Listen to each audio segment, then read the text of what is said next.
Hey, what's up, jaseux amateurs de cinéma? Johnny le jaseux pour Jason Ciné, épisode 4. Là, excusez-moi, ma chaise vient de crier. Aujourd'hui, je vais reviewer le film Ma, M-A, et Spider-Man Far From Home, en plus de parler un petit peu de la bande-annonce, le trailer de Mulan, une des princesses Disney. Donc, on commence avec une couple de petites nouvelles en rafale pour commencer. En parlant de princesse Disney, comme que vous le savez déjà, la petite sirène de Little Mermaid va avoir un live-action remake, comme toutes pratiquement les films de princesse Disney. Et ils ont casté Ariel, qui, pour vous remémorer, est une fille blanche, très blanche, aux cheveux roux rouges. Ils ont casté Hailey Bailey, et non Halle Berry, comme qu'il y a eu une grosse confusion au début, qui est une noire, aux cheveux noirs.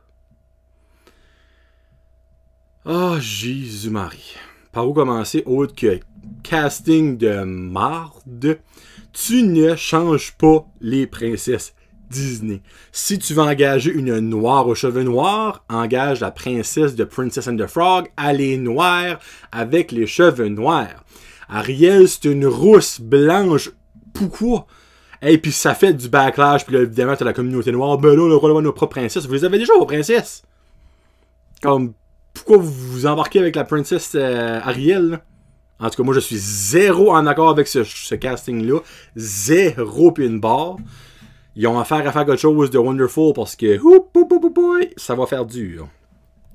Après ça, on a Charlize Theron et Helen Mirren qui ont été confirmés, qui retournaient dans l'univers Fast and Furious. Ils vont être dans Fast and Furious 9. Puis aussi Helen Mirren qui va apparaître dans Fast and Furious Hobbs and Shaw, le spin-off avec The Rock et Jason Statham, qui sort le 2 août. Donc, elle va être dans les deux prochains films Fast and Furious. Puis, ben, Charlize Theron, qui est une espèce de cyber-terroriste, va être de retour dans Fast and Furious 9. Ils font un reboot de la série de films Saw. Une série d'horreur, d'horreur intense thriller que j'ai adoré. Pas tous les films, mais j'ai adoré pratiquement tous leurs films. Puis, ben, c'est Chris Rock, l'humoriste, acteur Chris Rock, qui fait ce reboot-là. Puis ils viennent de caster Samuel L. Jackson. Donc il va y avoir beaucoup de motherfucker dans ce film-là.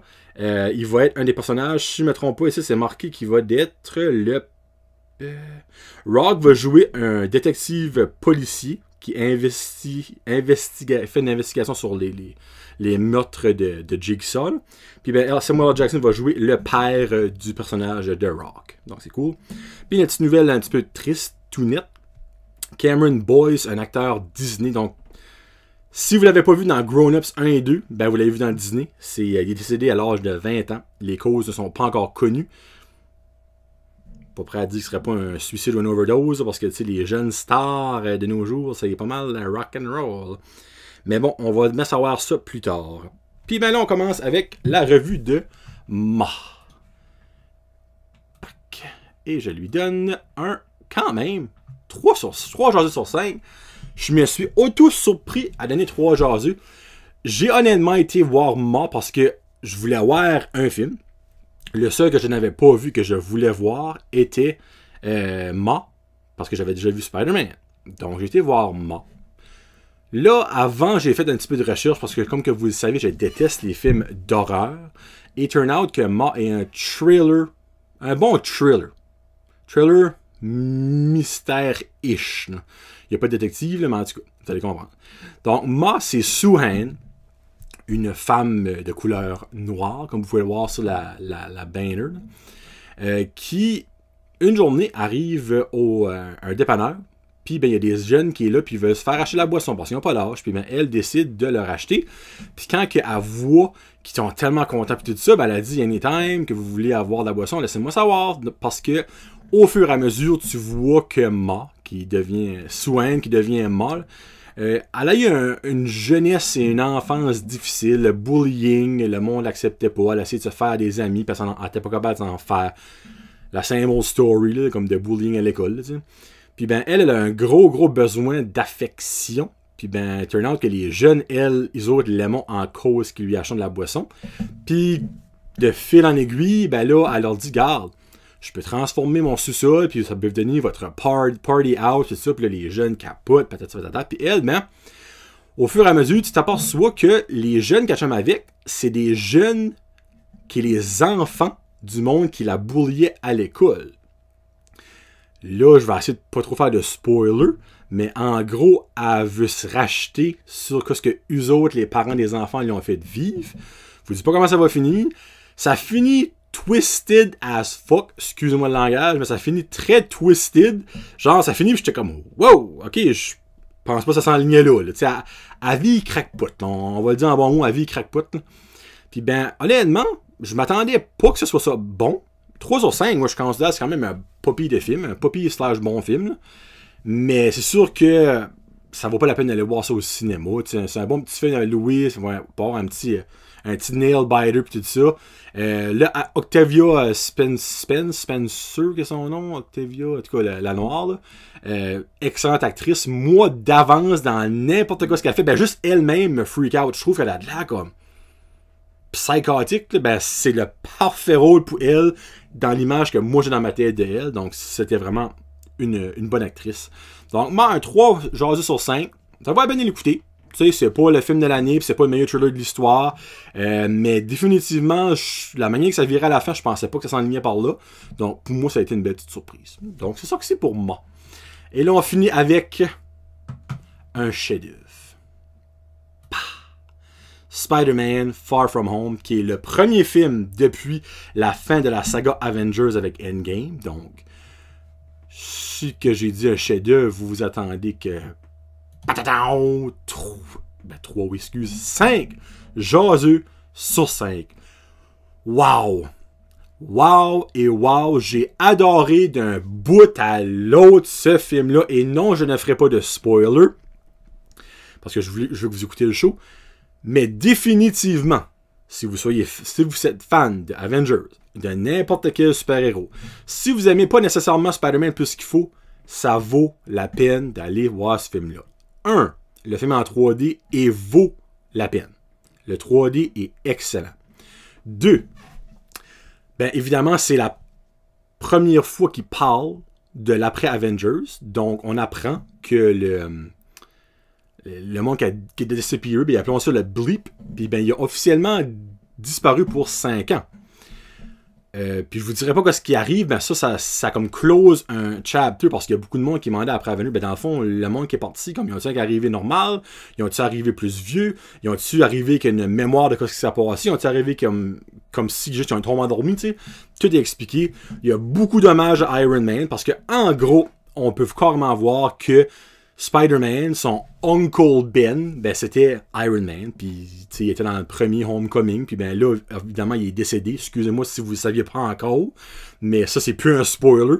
Iron Man est décédé, puis ben, dans tout le film, ils parlent souvent de lui. Tu vois des billboards, tu vois des posters, tu vois des graffitis à Spider-Man, puis tout ça. C'est ça qui est vraiment cool.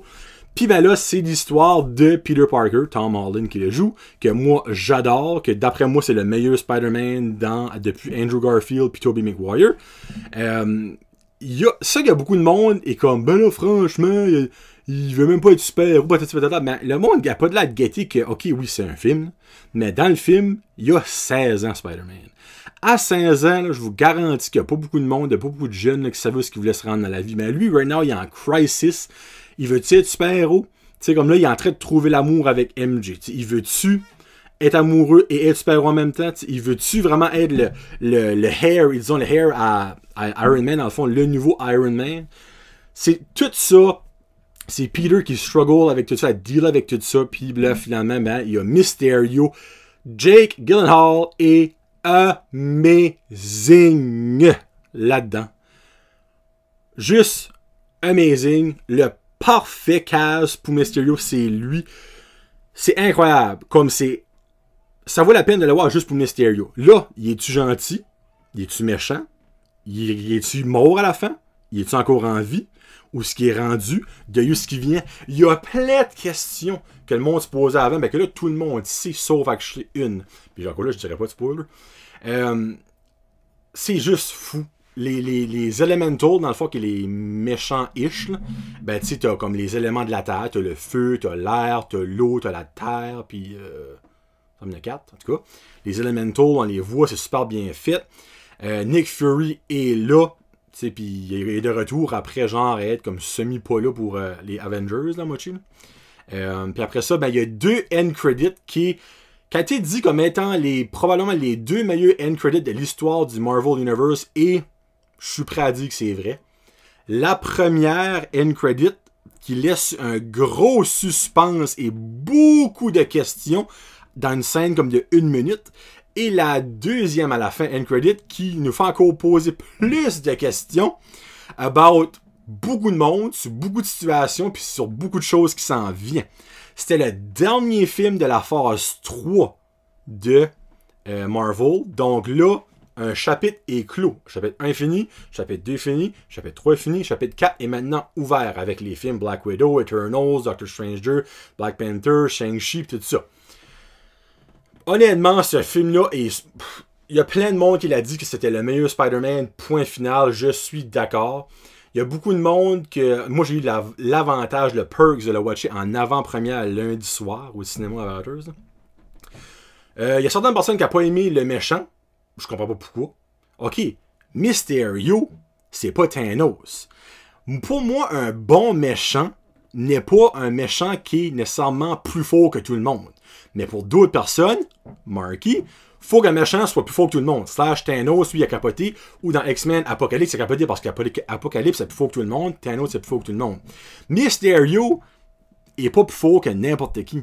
Mais, il est mental comme méchant. En tout cas, je reste ça là.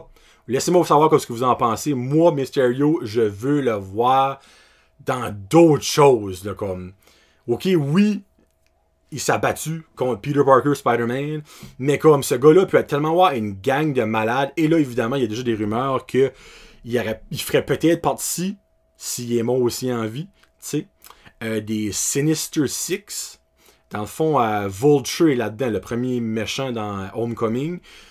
Ça va-tu arriver? Ça arrivera-tu pas? On verra bien, mais Spider-Man, Far From Home, un must si. C'est pas aussi épique que Endgame, là, don't get me wrong, mais c'est pas censé être aussi épique que Endgame non plus. Mais c'est mental. Il y a des Easter eggs partout. Il y a même un super caméo dans la première post-credit scene qui est hilarious. Ce film-là mérite un 5 sur 5 across the board. Allez voir ça, it's epic. Puis ben là, je finis en parlant d'un trailer que j'ai écouté. Trailer de Mulan, qui est une des princesses Disney.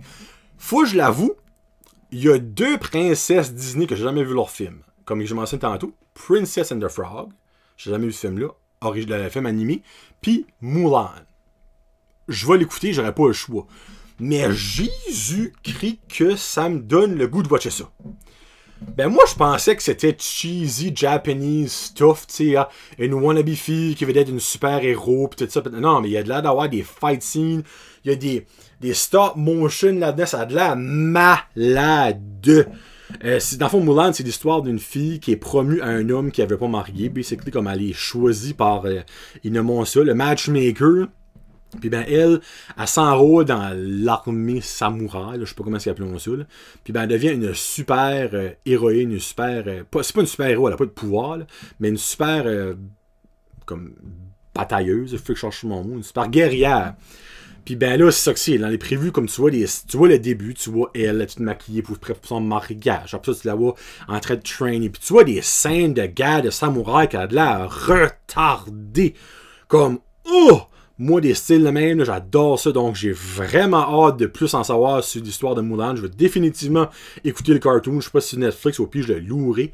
Mais comme je suis hype là, pour voir ça. Là. Puis comme j'aurais pu vous parler d'autres trailers, cette semaine, il y a le deuxième Maleficent avec Angelina Jolie qui a sorti. Il y a le deuxième Jumanji The Next Level, je crois qu'il y a le nom, qui a l'air vraiment cool. Je sais pas si c'est celui-là que je vous parlerai la semaine prochaine, mais en tout cas, on checkera bien ça. Donc cette semaine... ça va dépendre de ce qui sort vendredi au cinéma, mais so far, je vais voir Late Night, que j'ai aucune idée que c'est quoi. Donc, il va peut-être y avoir un film reviewé la semaine prochaine. Ça se peut. Je souhaite qu'il va en avoir d'autres, là.